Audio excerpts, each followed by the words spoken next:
Oiê! Oi, gente. Eu acho que eu nunca fiz, assim, esse tipo de vídeo tete-a-tete. Tá gravando. O reflexo tá incomodando vocês? O que eu quero falar nesse vídeo é que, pra dizer que eu sempre fui Ariel. Vou falar aqui um pouco, explicar, mas assim, o vídeo é bem de boas, eu não tô brabo, nem transtornado. Tô bem de boas, tô bem calmo. Mas é que eu acho que pode ser uma mensagem bastante importante pra todo mundo. Quando eu nasci, nasceu lá, Arielzinho. Aí o médico me olhou e me designou ao gênero feminino. Na infância, parênteses, essa é minha história, minha vivência, não é parâmetro de comparação. Eu tô falando por mim, eu não posso falar por mais ninguém. Então, na minha infância, eu lembro de me identificar com os garotos, tudo. E aí existe uma observação que é: existem garotas que gostam das coisas ditas de garoto e não é por isso que são trans. E isso é muito importante, gente. Tudo que tiver aspas, é aspas.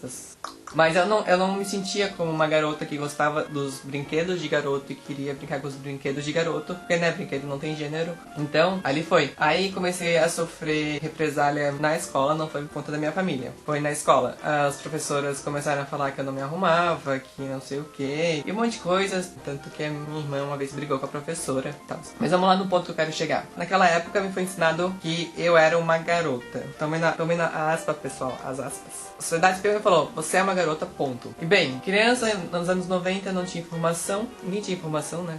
Praticamente. Eu fui crescendo, tipo, eu nunca mais, depois de um tempo eu me fechei, fui uma criança bem quietinha. Eu me fechei muito dentro de mim, meu mundinho particular. E aí depois, eu só fui voltar a pensar nisso, sobre a minha identidade de gênero, quando eu descobri que pessoas trans existiam. Isso foi em 2014, por aí, 2013, 2014 que eu descobri que pessoas trans existiam. E fez pra mim total sentido. Eu me encontrei e eu vi que tudo aquilo que eu tava sentindo todos esses anos era justamente por conta disso. Eu era um garoto trans, um homem trans. Não importa se quando eu tinha 16 anos, se me perguntassem, dizia que eu era uma garota lésbica. Tipo, cara, passado, entende? Tem um vídeo meu falando, no feminino, ou qualquer coisa, tipo, passado, presente. Eu sou Ariel, entende?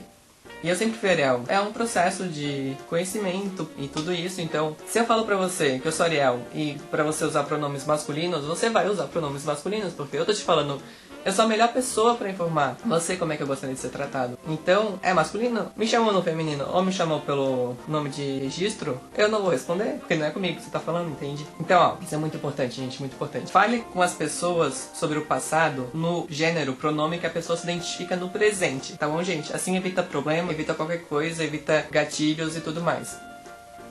Eu sei que muitas vezes é porque não se tem conhecimento, ou tá começando agora a entender pessoas trans. Por exemplo, já tô na minha transição há mais de um ano, e no começo eu não queria incomodar ninguém, sabe? Eu não queria ser um inconveniente, ou falar, desculpa, eu sei, você vai demorar pra me chamar pelo pronome certo, mas tudo bem, eu entendo. Por exemplo, eu tenho meu avô e minha avó, eles têm mais de 80 anos, os dois, e hoje eles me tratam de maneira impecável, não erram pronome nenhum mais, e super compreensíveis. Levou um tempinho? Levou, mas eles entenderam e agora eles não me tratam errado. Por outro lado, pessoas que se dizem modernas ou inteligentes me tratam errado, e porque querem. Então, triste, chato, sabe? Já deu tempo de se acostumar, já deu o que tinha pra dar, e agora a próxima vez eu vou corrigir mesmo, e se continuar me tratando errado, aí se você quiser continuar me chamando no feminino e tudo, pode chamar, mas bem longe, bem longe.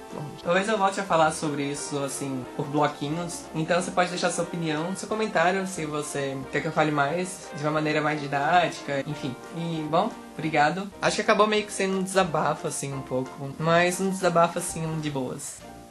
Beijinho.